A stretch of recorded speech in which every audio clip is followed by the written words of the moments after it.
أهلا بكم، مرحبا. أتابع هذا المسار القصصي بقراءة بعض القصص، وأبدأ بقصة قصيرة بعنوان سعيد والنورس. لا أحمل أشياء كثيرة، فقط قارورة ماء وعلبة سجائر خضراء باسم دافيدوف، نوع راق من السجائر. فتحت العلبة بهدوء وانتزعت منها سيجارة بيضاء طويلة، كانت رقيقة كجسم امرأة بيضاء، ربما تشبه مارلين مونرو. ضحكت السيجارة البيضاء ضحكة غريبة، وقالت بصوت أنثوي ساخر: كيف لك أيها الرشيق أن تدخلني إلى فمك دون أن تتأمل جسدي جيدا؟ أنا مارلين مونرو. ترددت لحظة ثم قلت في سري: يا للعجب، سيجارة تتكلم. لكن جاء صوت من بعيد، صوت غير مألوف، كأن الريح حملته من وراء البحر.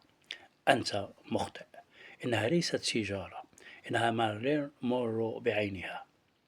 قلت للصوت وأنا أحدق في السيجارة، لكنني لم أحبها ولا أحبها. اختفى الصوت، وكانت السيجارة قد احترقت حتى نهايتها. سقط رمادها وتبخرت كما لو كانت جنية بحر. لم أدرك أنني كنت أقف أمام البحر. بدا من بعيد كزربية زرقاء ناعمة منقشة بوميض الشمس، لكن حين اقتربت تغير كل شيء. كان الموج كثيفا داكنا كليل مكفهر يتلاطم بصمت كأنه غاضب. أما اليابسة البنية فكانت زلقة، تشبه درجات الإقامة التي أقطنها. مياه البحر مشبعة بخز أخضر، تبدو منزعجة من وجودي، كأنها تنفر من قدومي دون سبب.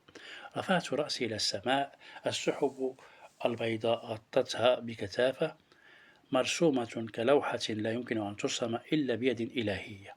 جلست على الرمل وكان باردا، يوحي بوحدة قديمة. فجأة رأيت نورسا يحلق بخفة، يدور ثم ينقض ويعود يحلق من جديد.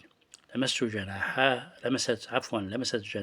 الماء لحظة واحدة، ثم ارتفع وفي منقاره سمكة تلمح.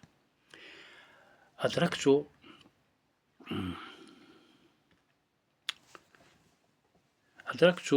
دون أن أقصد أن شيئا ما قد تحقق في تلك اللحظة.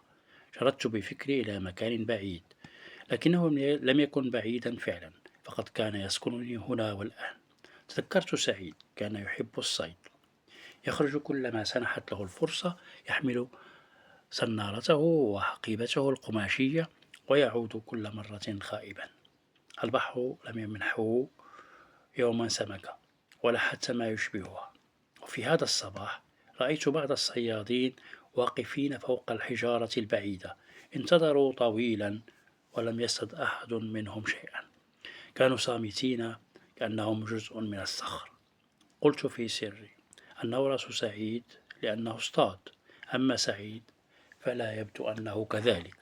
ضحكت، لم أعرف لماذا، لكنه ضحك خرج من أعماقي. كان الموج يضحك والنورس يضحك والليل يضحك، وكنت أنا ما أزال جالسا أمام البحر منذ ساعات دون أن أحرك قدمي. وعندما وقفت كان الشاطئ خاليا، إلا من نجوم بيضاء صغيرة مبعثرة على الرمل، تشبه سيجارة دافيدوف البيضاء الطويلة، ووجه مارلين مورو والنورس السعيد. القصة الثانية بعنوان كلب أسود.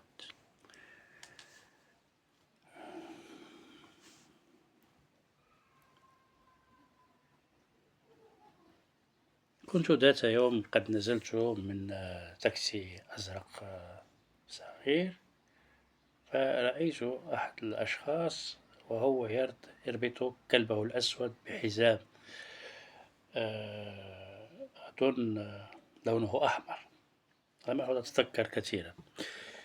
وانطلاقا من هذا المشهد الصغير الذي يبدو بسيطا، كتبت هذه القصة القصيرة.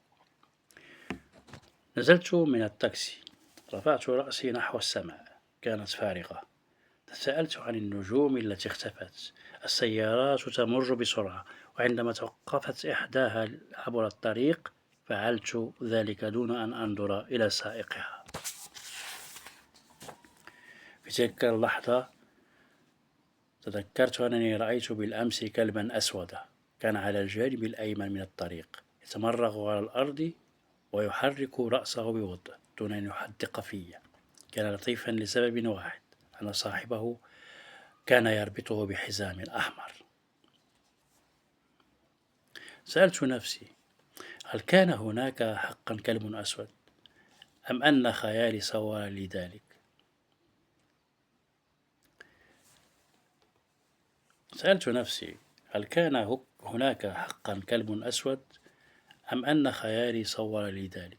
بقيت حائرا دون أن أجد إجابة. لا أحد عارف ولا أحد أجاب، وظل السؤال يطاردني لسنوات. وبعد 10 سنوات نزلت من التاكسي مرة أخرى.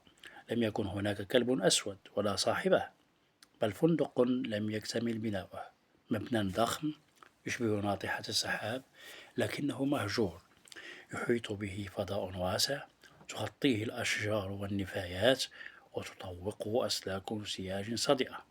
وأنا أحدق في المشهد رأيته، الكلب الأسود ينظر إلي، عينه الحمراء تخترقني، وكأن العين التي يراني بها هي ذاته التي أراه بها. فكرت في الحزام الأحمر، ما العلاقة بين العين الحمراء والحزام؟ لم أجد تفسيرا، لكن الشعور بعدم الارتياح زاد. في تلك اللحظة مرت سيارة إسعاف حمراء تطلق صفاراتها وتشق الطريق مسرعة.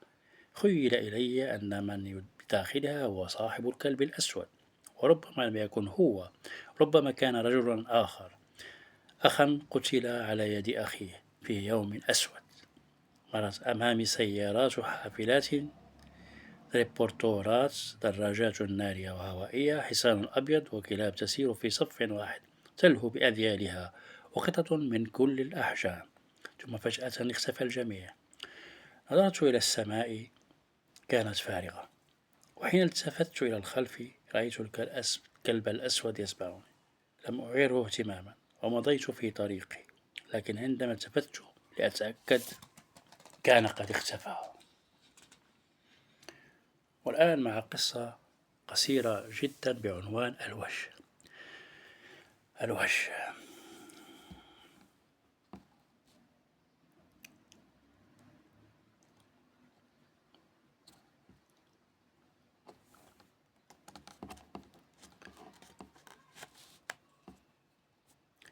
هذا الصباح دخلت إلى الحمام، فتحت صنبور الماء، كان الماء باردا. غسلت وجهي وتركت قطرات الماء تنساب على خدي وقد تورد. عندما نظرت إلى المرآة لم يكن ما أراه وجهي، بل وجه فرناندو بيسوا. حرك شفتيه ببطء غريب وقال، وهذا كاتب معروف، فرناندو بيسوا. يجب أن لا يكون الإنسان قادرا على رؤية وجهه، لا يوجد شيء أكثر شرا. لقد وهبته الطبيعة عدم القدرة على رؤية وجهه، وعدم القدرة على التحديق في عينيه. لقد وهبته الطبيعة عدم القدرة على رؤية وجهه، وعدم القدرة على التحديق في عينيه. في مياه الأنهار والبرك فقط يمكنه أن يرى وجهه، وكان عليه رمزيا أن ينحني لاقتراف عار النظر إلى نفسه. إن مخترع المرآة قد سمم قلب الإنسان. خرجت من الحمام وأنا أفكر في كلامه، ناسيا أنني تركت صنبور الماء مفتوحا. وعندما عدت لأقفله نظرت مجددا إلى المرآة، فلم يكن ثمة وجه سواي. والآن إلى القصة الأخيرة وهي قصة قصيرة بعنوان صوت الزمن. في غرفة مغلقة كانت النوافذ مستلة كجفون تخشى الضوء، وخيط من الضوء الخافت يتسلل بين الستائر يلامس الغبار العالق فوق الكتب. كانت رائحة الشاي الأسود تمتزج بعمر الورق، فأشعر أنني أدخل زمنا لا مكانا. جلست قبالة بروست، مارسيل بروست، هذا كاتب فرنسي معروف، وابتسمت بحذر. قلت إنني قرأت مشاهد من عمل طويل، بحر لا ينتهي من الصفحات، وسألت: كيف للمرء أن يغوص فيه دون أن يغرق؟ أهو أدب أم امتحان صبر؟ رفع عينيه إلى السقف وكأن ذاكرة بعيدة تمر هناك، وأجابني بهدوء: الزمان لا يستعاد في جملة، بل في ارتجاف خفي، بتفاصيل تتكاثر ببطء كما تنقلب رمال ساعة رملية. سخرت منه نصف سخرية وسألته: كيف يمكن أن يكتب عن العالم وهو محبوس بين الجدران؟ ابتسم، ولكنها ابتسامة موجوعة، وأجاب: أنت لا تعرف شيئا. الغرفة لم تكن سجنا، بل مرآة. هناك رأيت كل شيء بوضوح، لأنني كنت وحيدا مع الزمن. فأنا كتبت لأفهم نفسي قبل أن أفهم الناس. خف صوتي وسألته: نعم بالتأكيد. سألت بروست: هل حقا كنت تعرف أن الموت يقترب، وإنه لهذا لا تكتب كمن يسابقه؟ قال: إنني أسمع الموت في سعال الليل وفي ثقل الهواء، لكنني أردت أثرا لا يقرأ دفعة واحدة بل يعاش. عندما فهمت لماذا لا تكفي المقاطع عندها عفوا